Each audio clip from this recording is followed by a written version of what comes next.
Hello to everyone. Welcome back to Learn English with Mohan. இன்னைக்கு இந்த வீடியோவில் என்ன பார்க்க போகிறோம் அப்படின்னா should have பயன்படுத்திய டெய்லி யூசேஜ் சென்டென்சஸ் தான் பார்க்க போகிறோம்.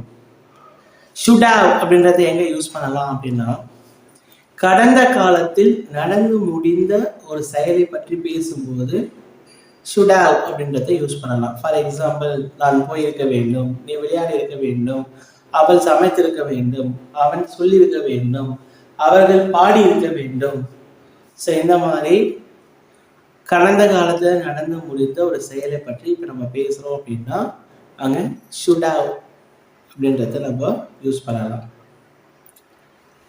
Okay, let's get started.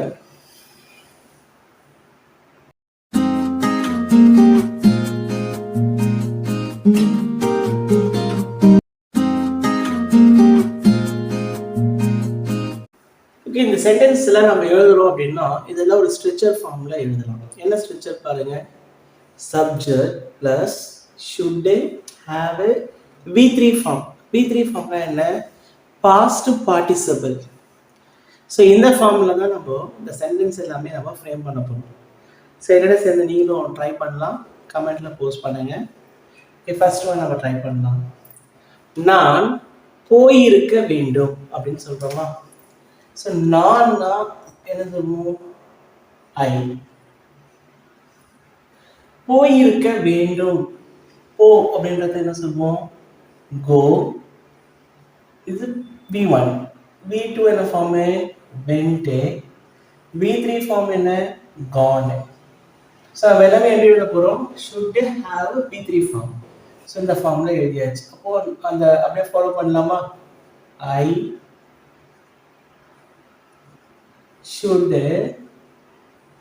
have gone.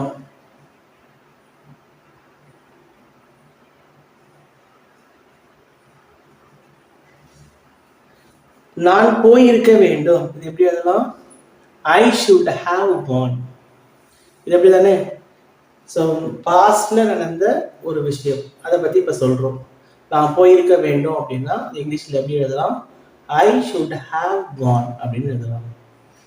should have V3 form. V3 formனா past participle.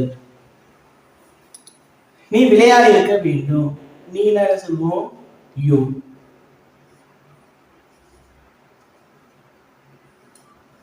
you அதே same rule, you should have. விளையாடு, இது என்ன சொல்லுவோம், பிளே. பிளே இதோடைய V3 ஃபார்ம் என்ன, play. You should have played. அவள் சமைத்திருக்க வேண்டும், அவள் என்ன யூஸ் பண்ணுவோம், she. should have. V3 pharma, சமையல் என்ன சொல்வோம், cook. V2 ஃபார்ம் என்ன, cooked. V3 ஃபார்ம் என்ன, cooked. She should have cooked. அவன் சொல்லி இருக்க வேண்டும், அவன் என்ன, he.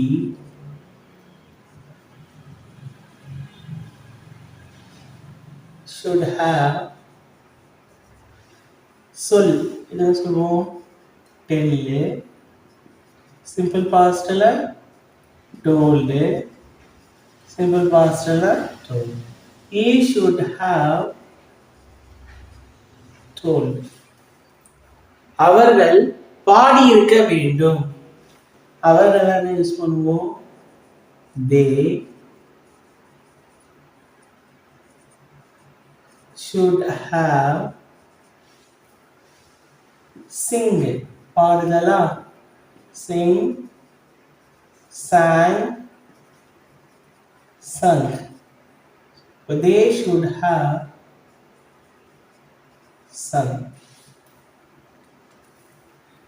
நான் போயிருக்க வேண்டும், I should have gone. நீ விளையாடி இருக்க வேண்டும். You should have played. அவள் சமைத்திருக்க வேண்டும். She should have cooked. அவன் சொல்லியிருக்க வேண்டும். He should have told. அவர்கள் பாடியிருக்க வேண்டும். They should have sung. Next sixth one. நான் உன்னிடம் கேட்டிருக்க வேண்டும். நான் என்ன? I. கேட்டிருக்க வேண்டும். இது எப்படி வருமோ? Should have asked. கரெக்டா? I should have asked. உன்னிடம் என்ன சொல்லலாம்? You. I should have asked you. நீ எனக்காக காத்திருக்க வேண்டும். So நீனா என்ன? You.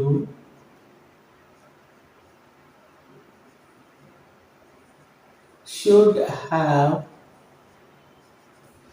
காத்திருக்க என்ன சொல்லலாம்? Waited. எனக்காக அப்படின்றோமா? For me.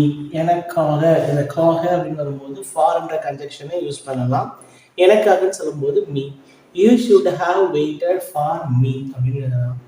நீ நன்றாக சாப்பிட்டு இருக்க வேண்டும். You. சாப்பிட்டு இருக்க வேண்டும் வருதா? You should have eaten.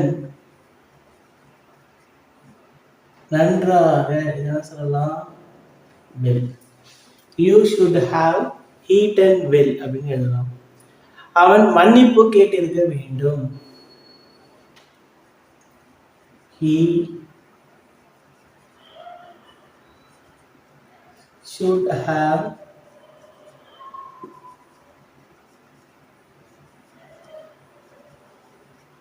apologized. He should have apologized. நீ பணத்தை சேமித்து இருக்க வேண்டும். You should have saved money.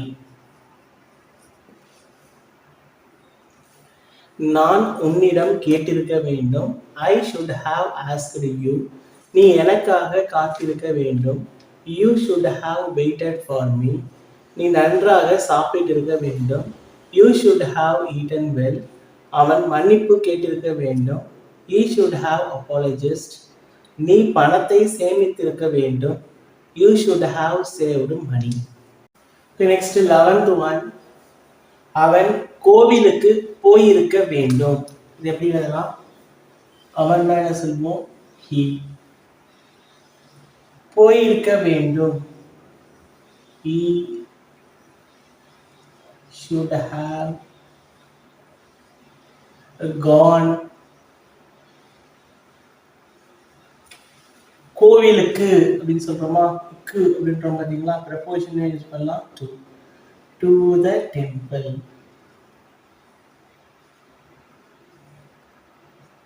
He should have gone to the temple. Ramu இதை செய்திருக்க வேண்டும். ராமு செய்திருக்க வேண்டும்ன்றவா? அப்ப என்ன சொல்லுவாங்க? Should have done. Ramu should have done இதை. This. So Ramu should have done this. அவர்கள் அங்கே போயிருக்க வேண்டும். அவர்கள் என்ன? They. போயிருக்க வேண்டும். Should have gone. அங்கே என்ன சொல்லலாம்? There. They should have gone there. நான் ஆங்கிலம் படித்திருக்க வேண்டும். நான் என்ன? I. படித்திருக்க வேண்டும். Should have படித்திருக்கவா? Studied. I should have studied ஆங்கிலம்.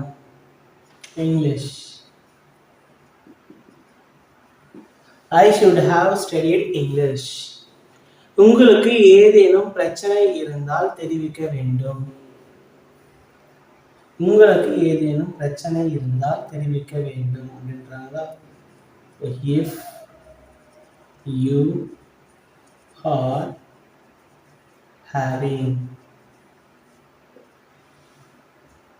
என்னது பிரச்சனை எனி trouble. இந்த இருந்தா அப்படின்ட்டு பார்த்தீங்களா, அதை if யூஸ் பண்ணிருக்கோம். உங்களுக்கு தான் you, பிரச்சனை இருந்தால் if you are having any trouble தெரிவிக்க வேண்டும். You should have informed. If you are having any trouble, you should have informed. அவன் கோவிலுக்கு போயிருக்க வேண்டும். He should have gone to the temple. Ramu இதை செய்திருக்க வேண்டும். Ramu should have done this. அவர்கள் அங்கே போயிருக்க வேண்டும். They should have gone there. நான் ஆங்கிலம் படித்திருக்க வேண்டும். I should have studied English. உங்களுக்கு ஏதேனும் பிரச்சனை இருந்தால் தெரிவிக்க வேண்டும். If you are having any trouble, you should have informed. 16th one, நான் அதை செய்திருக்க வேண்டும். I செய்திருக்க வேண்டுமா? Should have done that. I should have done that அப்படின்னு எழுதலாம். இது நான் அதை செய்யாமல் இருந்திருக்க வேண்டும். பாருங்க, நெகட்டிவா இருக்கு பாருங்க. நான் அதை செய்திருக்க வேண்டும்னா ஒரு பாசிட்டிவ் சென்டென்ஸ். நான் அதை செய்யாமல் இருந்திருக்க வேண்டும், அதை நான் செய்யாமல் இருந்திருக்கணும் அப்படின்னு நெகட்டிவ்ல சொல்றோம். அப்ப நெகட்டிவ் டேட் எப்படி எழுதலாம்? Very simple. I should not have done that. I should not have done that. பாரு, இதுல நெகட்டிவா என்ன யூஸ் பண்ணிருக்கோம்? not. So should ஓட தான் not வரணும். I should not have done that அப்படின்னா நான் அதை செய்யாமல் இருந்திருக்க வேண்டும். So பாசிட்டிவ்னா I should have done that. Negative அப்படின்னா I should not have done that. நீங்கள் அவரிடம் பேசி இருக்க வேண்டும். இப்போ இந்த சென்டென்ஸ் பாருங்க, நீங்கள் என்ன யூஸ் பண்ணணும்? you. பேசி இருக்க வேண்டும். You should have talked. அவரிடம் to him. You should have talked to him. நீங்கள் அவரிடம் பேசாமல் இருந்திருக்க வேண்டும். நெகட்டிவ் எழுதிருக்கோம் பாருங்க, பேசாமல் சொல்றோம், நெகட்டிவ் சென்டென்ஸ். அப்ப இதை எப்படி எழுதலாம் பாருங்க, நீங்கள்லாம் என்ன? you should பேசாமல் நெகட்டிவா சொல்றோமா? அப்ப என்ன ஆட் பண்ணுவோம் பாருங்க, you should not have